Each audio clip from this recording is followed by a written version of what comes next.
नीलम जी के लिए यहाँ पर खड़े होकर बोलना आसान नहीं था। पैंट शर्ट पे खड़ी हुई हैं, चूड़ियां नहीं है हाथ में, गले में मंगलसूत्र नहीं है, मांग में सिंदूर नहीं है, पर्दा भी नहीं करती हैं। वो भी आप जैसे ही परिवार से हैं। उनके गांव देहात में भी ऐसे घूंघट होता है, सारी परंपराएं हैं। लेकिन ये संघर्ष, अगर हम बाबा साहेब के अनुयायी हैं और वास्तव में इस देश में जो है हम कल्चरल चेंज चाहते हैं, सांस्कृतिक परिवर्तन चाहते हैं, तो हमें इसमें इफ्स एंड बट्स नहीं करने पड़ेंगे। हमें जो है सीधे सीधे तौर पर निर्णय लेना पड़ेगा कि ये जहर है, इस जहर को चाहे मैं धीरे धीरे खाऊं चाहे एकदम से खाऊं, मेरी मृत्यु निश्चित है। अगर कोई दावा करता है कि परम पूज्य बाबा साहेब डॉक्टर भीमराव अम्बेडकर से ज्यादा पढ़ा लिखा है, तो निसंदेह वह उन पर उंगली उठा सकता है कि मैं बाबा साहेब के निर्णय से सहमत नहीं हूं, मैं अपना निर्णय खुद लूंगा। अगर परम पूज्य बाबा साहेब डॉक्टर भीमराव अम्बेडकर इस समाज को हिंदू धर्म छोड़ने का आदेश कर रहे हैं, तो क्या कारण हो सकता है कि हिंदू धर्म ना छोड़े? और परम पूज्य बाबा साहेब डॉक्टर भीमराव अम्बेडकर अगर इस समाज को बौद्ध धर्म की ओर जाने का आदेश दे रहे हैं, तो क्या कारण हो सकता है कि ये समाज उस तरफ ना जाए? उन आंदोलनों की परिणति कहां पर होती है? अगर ये जो बुद्धिजीवी वर्ग है, अगर वास्तव में ये समाज की तरफ दृष्टि करता, समाज के दुख दर्द को सोचता, तो मैं ये समझता हूं कि जो आज बुद्धिजीवी वर्ग अपने आप को एमएलए एमपी बनाने में लगा हुआ है, यह बुद्धिजीवी वर्ग अपने आप को एमएलए एमपी ना बनाकर समाज को एमएलए एमपी कैसे बनाया जाए, इसकी योजना बना रहा होता। ये वो नाई नहीं था, ये वो अध्यापक नहीं था, ये वो चपरासी नहीं था जो मुझ पर अत्याचार रहे थे। ये तो एक पूरी की पूरी व्यवस्था है जो बचपन से मुझ पर अत्याचार कर रही है, पूरी व्यवस्था है। इसीलिए परम पूज्य बाबा साहेब भीमराव अम्बेडकर 13 अक्टूबर 1935 को इस नतीजे पर पहुंचे कि मैं हिंदू धर्म में पैदा हुआ, यह मेरे बस की बात नहीं थी, लेकिन मैं हिंदू मरूंगा। अम्बेडकरवादी और अम्बेडकर समर्थक होने में क्या फर्क है? कोई समझता है? हाथ खड़कता है कोई? अम्बेडकरवादी जब मैं कहता हूं तो बाबा साहेब ने जो कुछ भी मेरे लिए कहा है, जो कुछ भी मुझे दिशा निर्देश दिया है, मुझे एक एक बात को मानना पड़ेगा, तब मैं अम्बेडकरवादी कहलाऊंगा।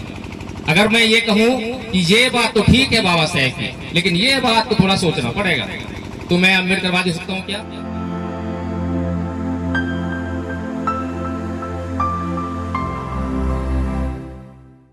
और उनका समय समय नहीं, उनका एक एक शब्द बहुमूल्य है।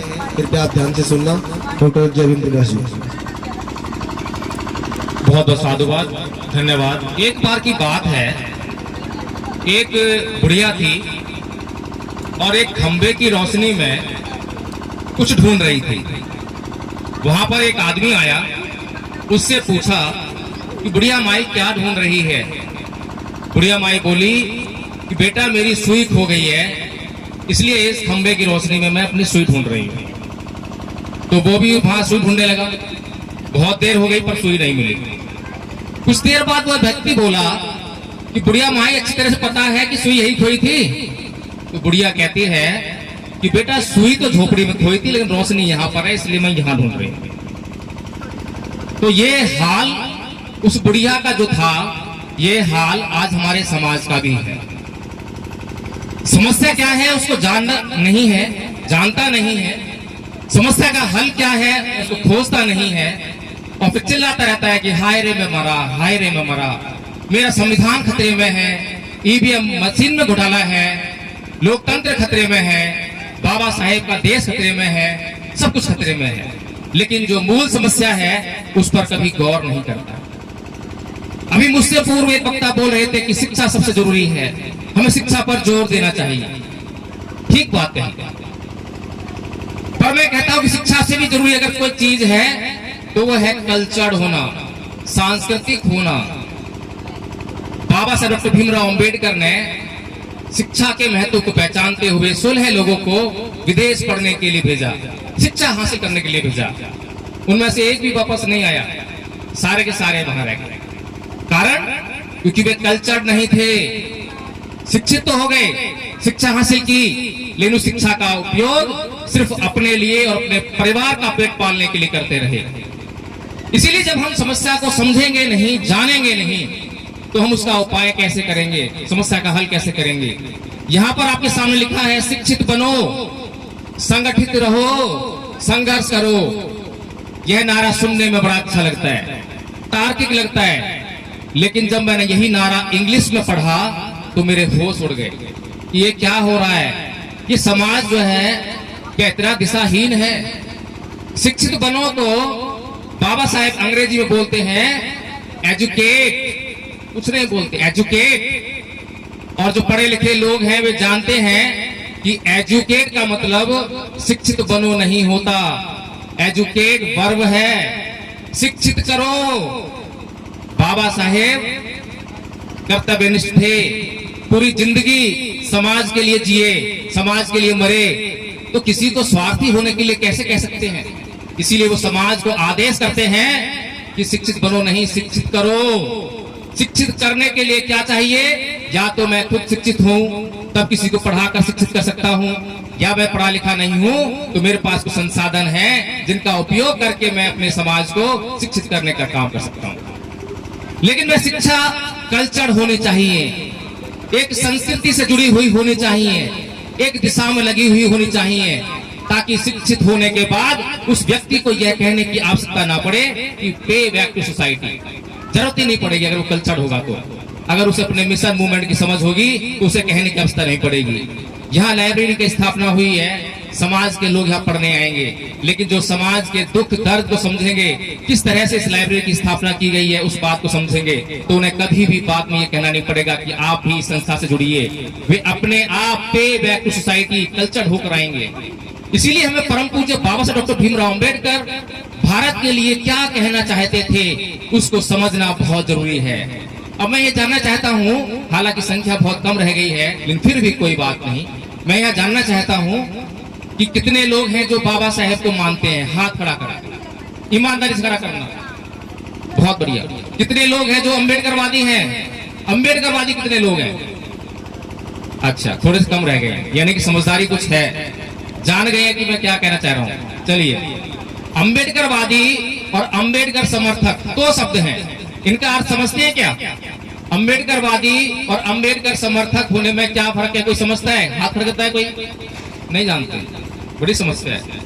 देखिए, अम्बेडकरवादी जब मैं कहता हूं तो बाबा साहेब ने जो कुछ भी मेरे लिए कहा है, जो कुछ भी मुझे दिशा निर्देश दिया है, मुझे एक एक बात को मानना पड़ेगा, तब मैं अम्बेडकरवादी कहलाऊंगा। अगर मैं ये कहूं कि ये बात तो ठीक है बाबा साहेब की, लेकिन ये बात को थोड़ा सोचना पड़ेगा, तो मैं अम्बेडकरवादी हो सकता हूँ क्या? हो सकता हूँ? तो ऐसा ही हाल आज मेरे समाज का है। परम पूज्य बाबा साहब डॉक्टर भीमराव अंबेडकर ने इस समाज के दुख दर्द को समझते हुए इसका इलाज करने का प्रयास किया, एक दवाई का इजाद किया और उस दवा को देने का भी काम किया। लेकिन ये दुर्भाग्य है इस समाज का कि इस समाज ने उस दवाई को खाने का काम नहीं किया। और हम बीमार हो, डॉक्टर के पास जाएं तो डॉक्टर दवाई दे और उस दवाई को अगर हम खाएं ना तो क्या सही हो सकते हैं क्या? परम पूज्य बाबा साहब डॉक्टर भीमराव अंबेडकर आपकी हर बीमारी का इलाज करके आपको दे रहे हैं, उस बीमारी का इलाज करने का दवाई भी आपको दे रहे हैं, लेकिन आप उस दवाई का लगातार इस्तेमाल नहीं कर रहे हैं और लगातार चीख रहे हैं, चिल्ला रहे हैं, हाय रे मैं मरा, हाय मैं मरा, ईवीएम ने मुझे खाया, लोकतंत्र खतरे में है, संविधान खतरे में है। कुछ नहीं पता, अभी कुछ नहीं पता। परम पूज्य बाबा साहब डॉक्टर भीमराव अंबेडकर बचपन में जब वे नाई के पास बाल कटाने के लिए गए तो नाई ने उनके बाल काटने से इंकार कर दिया। स्कूल में पढ़ने के लिए गए तो शिक्षक ने, अध्यापक ने उन्हें भीतर बैठकर पढ़ने की इजाजत नहीं दी, बाहर बैठकर पढ़ने दिया। जब उन्हें प्यास लगी तो नलके पर उन्हें पानी नहीं पीने दिया। जब वे पढ़ लिख कर वापस विदेश से बहुत ऊंची ऊंची डिग्रियां लेकर वापस भारत में आए और बड़ौदा रियासत में जब बड़ौदा महाराज की नौकरी करने के लिए गए तो वहां चपरासी ने उनको फाइल दी नहीं बल्कि उनके ऊपर फेंक के मारी, उन्हें नौकरी नहीं करने दी। परम पूज्य बाबा साहब डॉक्टर भीमराव अंबेडकर बचपन से सोच रहे थे कि ये नाई मुझ पर अत्याचार क्यों कर रहा है, ये अध्यापक मुझे पढ़ने क्यों नहीं दे रहा है, ये समाज ऐसा मेरे साथ व्यवहार क्यों कर रहा है। लेकिन जब परम पूज्य बाबा साहब डॉक्टर भीमराव अंबेडकर विदेशों से पढ़कर आए, बड़ी बड़ी डिग्रियां लेकर आए और उसके बाद जब उन्होंने संस्कृत भी नहीं पढ़ने दी बाबा साहेब को, लेकिन जर्मनी में जब उन्होंने इन धर्म ग्रंथों का अध्ययन किया तो उनकी आंखें खुल गई, उन्हें उस समस्या का हल मालूम पड़ गया। समस्या क्या है ये मालूम पड़ गया। वे इस नतीजे पर पहुंचे कि ये वो नाई नहीं था, ये वो अध्यापक नहीं था, ये वो चपरासी नहीं था जो मुझे अत्याचार रहे थे। ये तो एक पूरी की पूरी व्यवस्था है जो बचपन से मुझ पर अत्याचार कर रही है, पूरी व्यवस्था है। इसीलिए परम पूज्य बाबा साहब भीमराव अम्बेडकर 13 अक्टूबर 1935 को इस नतीजे पर पहुंचे कि मैं हिंदू धर्म में पैदा हुआ, यह मेरे बस की बात नहीं थी, लेकिन मैं हिंदू मरूंगा नहीं। उस समय लाखों लोग ऐसे ही आपके तरह सामने बैठे थे, उनके सामने यह बात उन्होंने कही, लेकिन उस वक्त भी समाज ने उनकी यह बात नहीं समझी, नहीं मानी, नहीं छोड़ा हिंदू धर्म। फिर उसके बाद 21 साल बाद 14 अक्टूबर 1956 को वे फिर एक निर्णय लेते हैं और वैसे ही लाखों की भीड़ उनके सामने है और वे भगवान बुद्ध की शरण में जाते हैं। तब भी इस समाज ने उनकी बात को नहीं समझा। कुछ लोगों ने समझा भी तो वे कल्चर ही हुए, धर्म परिवर्तन के नाम पर आडंबर हो गया, पाखंड हो गया। अगर आज देखें कि उस समय कुछ 1 लाख लोगों ने शपथ लेकर 22 प्रतिज्ञाएं लेकर धर्म परिवर्तन किया था, बौद्ध बने थे। जब परम पूज्य बाबा साहब डॉक्टर भीमराव अम्बेडकर की मृत्यु हुई तब उनकी चिता पर हाथ रखकर कसम खाने वाले लाख लोग थे और लाखों लोगों ने बौद्ध धर्म अपनाया था। ये लाखों लोग कहाँ गए? क्या अगर लाखों लोग इस देश में बौद्ध होते तो क्या यह देश बौद्ध में नहीं होता? क्या लाखों लोग भारत को बौद्ध में करने में कम पड़ते हैं? कार्ल मार्क्स की मृत्यु पर केवल 14 लोग उसके अनुयायी थे जो उसको जनाजे पर शामिल थे, सिर्फ 14 लोग। और उन 14 लोगों ने कार्ल मार्क्स के विचार को पूरी दुनिया में इस तरह से फैलाया कि आज पूरी दुनिया में कोई देश ऐसा नहीं है जहां उसके विचार पर आधारित पार्टी ना हो। भारत के अंदर ही कहीं ना कहीं सरकार भी बनी। तो ये अनुयायियों पर डिपेंड करता है कि अनुयायी वास्तव में अनुयायी है या वो आडंबर या पाखंड कर रहा है, भक्ति कर रहा है। आज हमने ये जो पांडाल लगाया है, यहाँ पर हम बाबा साहेब की जयंती मनाने के लिए आए हैं। ऐसा लगता है कि कुछ परंपरा हमने नियत कर ली है, उसका निर्वहन करने के लिए आए हैं। यहाँ पर बाबा साहेब का जयकारा लगाने के लिए आए हैं, लेकिन परम पूज्य बाबा साहब डॉक्टर भीमराव अम्बेडकर की जो बातें हमारे फायदे के लिए थी, जो दवा उन्होंने हमें दी, उसको हम खाने में अभी भी हिचकिचाते हैं। अगर हम इस तरह से हिचकिचाते रहेंगे, दवाई को नहीं खाएंगे, तो हम किस तरह से अपने दुखों को दूर करेंगे?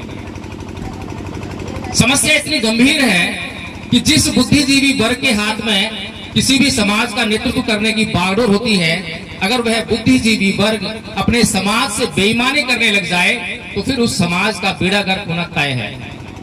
अगर आज भारत का संविधान जो कि पूरी दुनिया में सबसे महान है, इतने महान संविधान के होते हुए भी अगर इतना बड़ा समाज जिसकी संख्या को मान्यवर साहब कांशीराम जी 85% कहते हैं और उसका अपना अस्तित्व खतरे में है, संविधान तक खतरे में आ गया है, तो इसके लिए दोषी कौन है? क्या वह बुद्धिजीवी वर्ग दोषी नहीं है जिसके पास इस समाज की समस्याओं को दूर करने के लिए योजना बनाने का जो भार था, कर्तव्य उसको पूरा करना था? क्या वह बुद्धिजीवी वर्ग इसके लिए दोषी नहीं है? लेकिन वह बुद्धिजीवी वर्ग लगातार आपको सड़कों पर आंदोलन करते हुए दिखाई देता है। उन आंदोलनों की परिणति कहां पर होती है? अगर ये जो बुद्धिजीवी वर्ग है, अगर वास्तव में ये समाज की तरफ दृष्टि करता, समाज के दुख दर्द को सोचता, तो मैं ये समझता हूं कि जो आज बुद्धिजीवी वर्ग अपने आप को एमएलए एमपी बनाने में लगा हुआ है, यह बुद्धिजीवी वर्ग अपने आप को एमएलए एमपी ना बनाकर समाज को एमएलए एमपी कैसे बनाया जाए, इसकी योजना बना रहा होता। मान्यवर साहब कांशीराम जी का उदाहरण हमारे सामने है, परम पूज्य बाबा साहब डॉक्टर भीमराव अम्बेडकर का उदाहरण हमारे सामने है। किसी भी महापुरुष ने अपने लिए कुछ नहीं किया, अपने लिए जिंदगी नहीं जी। जब उन्होंने अपने लिए कुछ नहीं किया, अपने लिए जिंदगी नहीं जी, तब समाज कुछ कदम आगे बढ़ा। तब समाज को लगा कि हाँ, वह भी कुछ इस संसार में कुछ अपना अस्तित्व रखता है। लेकिन आज का बुद्धिजीवी वर्ग अपने आप को एमएलए बनाने की फिराक में रहता है। तो हमें इस बात को समझना चाहिए, सोचना चाहिए कि हमारा बुद्धिजीवी वर्ग किस दिशा में चल रहा है। परम पूज्य बाबा साहब डॉक्टर भीमराव अम्बेडकर की दवाई क्या है? परम पूज्य बाबा साहब डॉक्टर भीमराव अम्बेडकर ने जो आपको बौद्ध धर्म की दवाई दी, वो कितने लोगों ने खाई है? सारी समस्या को राज तो वहीं पर है। हमारा समाज कहीं कबीर पंथ में, कभी रविदास धर्म में, कहीं किसी और पंथ में, कहीं किसी डेरे में अटका हुआ है। मैं किसी संत महापुरुष की बुराई नहीं कर रहा हूं, बल्कि हर एक संत महापुरुष अपने स्वभाव से जो है बोधिसत्व होता है, लेकिन बोधिसत्व बुद्ध नहीं होता है। कबीर, रविदास जी ये संत थे, इनके स्वभाव में शांति थी, अहिंसा थी, मैत्री थी, करुणा थी, कल्याण की भावना थी, इसीलिए वो संत महापुरुष थे। उनकी जरूरत समाज को बहुत ज्यादा है, लेकिन परम पूज्य बाबा साहब डॉक्टर भीमराव अम्बेडकर से हम ज्यादा पढ़े लिखे नहीं है। अगर कोई दावा करता है कि परम पूज्य बाबा साहब डॉक्टर भीमराव से ज्यादा पढ़ा लिखा है, तो निसंदेह वह उन पर उंगली उठा सकता है कि मैं बाबा साहब के निर्णय से सहमत नहीं हूं, मैं अपना निर्णय खुद लूंगा। अगर परम पूज्य बाबा साहब डॉक्टर भीमराव अम्बेडकर इस समाज को हिंदू धर्म छोड़ने का आदेश कर रहे हैं, तो क्या कारण हो सकता है कि हिंदू धर्म ना छोड़े? और परम पूज्य बाबा साहब डॉक्टर भीमराव अम्बेडकर अगर इस समाज को बौद्ध धर्म की ओर जाने का आदेश दे रहे हैं, तो क्या कारण हो सकता है कि ये समाज उस तरफ ना जाए? अभी नीलम जी यहाँ पर आकर जो है आप लोगों को बहुत बातें बता रही थी, पिछले साल हुई बातें बताई, लेकिन लगातार जो है भी बातें समझ में नहीं आ रही। कारण बड़ा स्पष्ट है। एक बार जब हम साइकिल चलाना सीख जाते हैं, तो क्या कभी उसको हम भूल पाते हैं? कोई भूलता है क्या? ऐसे जब आपने ये पर्दा करना सीख लिया है, चूड़ियां पहनना सीख ली है, कैसे भूल जाएंगे? लेकिन जब समाज में ये मालूम पड़ जाए कि गुटखा खाने की आदत पड़ गई है, शराब पीने की आदत पड़ गई है, जुआ खेलने की आदत पड़ गई है, और ये आदतें मेरे लिए घातक हैं, मेरे परिवार के लिए घातक हैं, तो फिर क्या करता है वो? आदत तो आदत है। जैसे साइकिल चलाने की आदत पड़ी है, वो हमें अब दोबारा से सीखने की जरूरत नहीं है, और लगातार उसको अपनाना बड़ा मुश्किल है। ऐसे ही ये भी आदतें हैं। लेकिन जब एक व्यक्ति जान जाता है कि ये मेरे लिए घातक है, तो जागरूक होने के बाद वह धीरे धीरे इसको संभालने की कोशिश करता है कि मुझे इसको छोड़ना है। संकल्पित हो जाता है कि मुझे इसे छोड़ना है। कैसे छोड़ूं ये मुझे तय करना है। नीलम जी के लिए यहाँ पर खड़े होकर बोलना आसान नहीं था। पैंट शर्ट पे खड़ी हुई हैं, चूड़ियां नहीं है हाथ में, गले में मंगलसूत्र नहीं है, मांग में सिंदूर नहीं है, पर्दा भी नहीं करती हैं, वो भी आप जैसे ही परिवार से हैं। उनके गांव देहात में भी ऐसे घूंघट होता है, सारी परंपराएं हैं।